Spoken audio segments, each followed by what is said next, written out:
కోపం వచ్చినా సరే నేను ఇట్లాగే మాట్లాడతా. ఒక అతను వాట్సాప్లో పెట్టాడు, ఒక ముస్లిం సోదరుడు, మేము మా సాంప్రదాయాన్ని వదులుకోవడల్లా,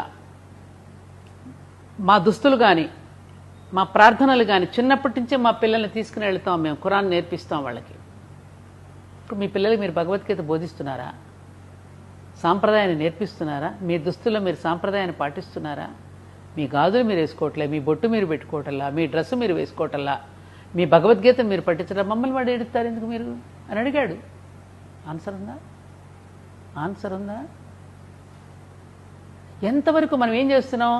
అయ్యో అదే నెగిటివ్ దృష్టి పెడుతున్నాం. మనం పాజిటివ్గా అసలు మనం ఆచరింపచేసేలాగా మనం ఎలా పుట్టుకకి చావుకి ఉన్న మధ్య ఉన్నటువంటి జీవితాన్ని ఎలా గడపాలో నేర్పినటువంటి భగవద్గీతని చచ్చిపోయిన తర్వాత దీపంతో పాటు తల వెనకాల పెట్టుకున్న క్యాసెట్గా మార్చుకున్నటువంటి విచిత్రమైన సంస్కృతి మనది. ఎక్కడైనా సరే భగవద్గీత శ్లోకం వినిపి